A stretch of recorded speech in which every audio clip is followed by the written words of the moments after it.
এটা সময় আছিলে সেই ডক্টৰজনৰ ওচৰ পোৱাৰ পিছত ডক্টৰজনে যেতিয়া মুখখন কৰিবলৈ দিয়ে, চকুকেইটা এনেকৈ মেলি পেলাই চায় বা হাতকেইখন টিপা মাৰি চায়, সেই তেনেকুৱা কিছুমান কৰাৰ পিছত প্ৰেছক্ৰিপশ্যনত ঔষধ লিখি দিয়ে।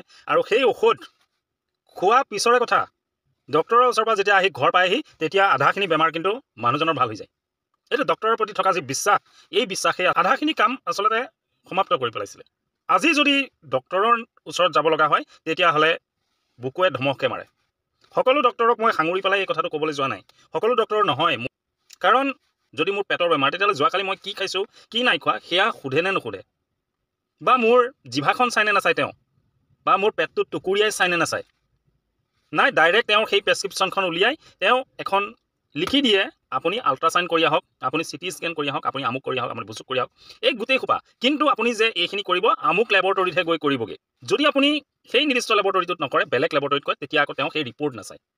আচলতে আল্ট্ৰাচাউণ্ড কৰিব লাগিব, চিটি স্কেন কৰিব লাগিব, এইবিলাক চব কৰিব লাগিব। তেওঁলোকে সেইখিনি কৰিহে দিব পাৰিব আমাক, কোনো এটা ভাল শুশ্ৰূষা কৰিব পাৰিব, ভাল এটা ট্ৰিটমেণ্ট তেওঁলোকে কৰিব পাৰিব, সেইটো আমিও জানো। কিন্তু এনেকুৱাও নহয় যে প্ৰত্যেকটো ঠাইতে প্ৰত্যেকটো জেগাতে প্ৰতিটো সৰু সুৰা কিবা এটা হ'লেই এখন চিটি স্কেনৰ প্ৰয়োজন হ'ব, এখন আল্ট্ৰাচাউণ্ডৰ প্ৰয়োজন হ'ব, বা এখন তেনেকুৱা ছ'ন'গ্ৰাফিৰ প্ৰয়োজন হ'ব।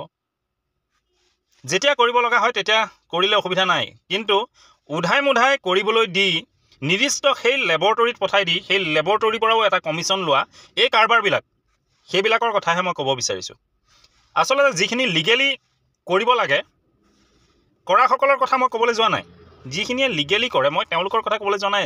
মই শলাগিছোঁ তেওঁলোকৰ ডক্টৰৰ ভিতৰত বহুত ভাল ডক্টৰ আছে, যিখিনিক আমি নশলাগি নোৱাৰোঁ, যিখিনিক আমি ভগৱান স্বৰূপ বুলি আজিও ভাবোঁ, সেইখিনি কথা ক'বলৈ যোৱা নাই। এনেকুৱা আছে বহুত যিয়ে আচলতে হোৱাই নোহোৱাই সেই তেওঁৰ লিষ্টখন দিব, দি পেলাই সেই নিৰ্দিষ্ট এটা লেবৰেটৰীত তেওঁ পঠাই দিয়ে। আৰু সেই লিষ্টখনৰ কাৰণে হয়তো আজি ডক্টৰ বুলি ক'লে এচাম ব্যক্তিয়ে, কিন্তু আমাৰ নিচিনা এচাম ব্যক্তিয়ে ডক্টৰ বুলি কোৱাৰ পিছত তেওঁৰ ওচৰত যাবলৈ ভয় কৰে। যাক আমি ভগৱান বুলি ভাবোঁ তেওঁৰ ওচৰত যাবলৈ কেলৈ ভয় কৰে? আচলতে তেওঁলোকৰ আজিকালি যি কিছুমানৰ এই এনেকুৱা ধৰণৰ কাণ্ড কাৰখানাৰ কিছুমানৰ কাৰণে আচলতে হয়তো বহুতে ডক্টৰ বুলি ক'লে হাত জাপ মাৰে। যিসকলে তেনেকুৱা ধৰণৰ কাম কৰে অকণমান চিন্তা কৰিব, অকণমান চাব, যাতে এই সাধাৰণ মানুহ কিছুমানৰ ইয়াৰ পৰা বহুত বেছি বিপদত নপৰে। তেওঁলোকে কিছুমান মানুহ বহুত বিপদত পৰে, বহুত বিপদৰ সন্মুখীন হয়, কিন্তু সেই তেনেকুৱা এচাম ডক্টৰে এই কথাটো কিন্তু ভাবি নাচায়। সেইটো কাৰণে খুব দুখ লাগে।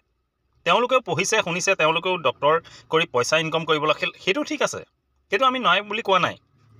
কিন্তু আমাৰ মানৱীয়তাৰ যি হিষ্ট্ৰীত আছে, যি আমাৰ মনত আছে যে আমি বেমাৰ হ'লে ডক্টৰৰ ওচৰত যাওঁ আৰু ডক্টৰৰ ওচৰত গ'লে আমাৰ বেমাৰ ভাল হয়, এই যি ভগৱান স্বৰূপ বুলি আমি কওঁ, আচলতে তাক বেয়া হ'বলৈ দিব নালাগে, যাতে মানুহৰ মনত এটা বেয়া সোমাই নাযায়।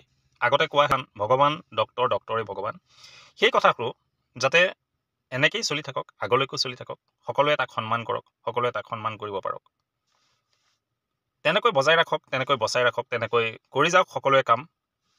আমি আনন্দিত হওঁ, আমি ভাল পাওঁ, ভালক ভাল সমালোচনা কৰিবলৈ আমি ভাল পাওঁ, ভালৰ যি ভাল কথা সেয়া আমি ক'বলৈ পালে আমাৰ পেজত আমি ভাল পাওঁ। গতিকে সদায় এখন সুস্থ পৰিৱেশ, এখন সুস্থ সমাজ তেতিয়াহে হ'ব যদি আমি প্ৰত্যেকবোৰ মানুহেই যদি আমি নিজে নিজে এখন নিকা অন্তৰে নিজৰ যি সেৱা সেয়া আনলৈ আগবঢ়াম, বা সেয়া আমি কৰি যাম ভাল ধৰণেৰে, তেতিয়াহে এখন সুস্থ সমাজ, এখন ভাল সমাজ গঢ় লৈ উঠিব। নহ'লে দিনক দিনে বেয়াৰ ফালে গতি কৰা যি আৰম্ভ হৈছে তেনেকৈ কিন্তু গৈ থাকিব। শাক পাচলি ভেজাল, মাছ মাংস ভেজাল, মেডিচিন ভেজাল, সকলো ফালে মুঠতে ভেজালেই ভেজাল। আমি যাক ভগৱান বুলি ভাবোঁ সেইসকল যদি ভেজাল হৈ যায় তেতিয়াহ'লে কেনেকৈ চলিব কওকচোন? সেইকাৰণে কৈছোঁ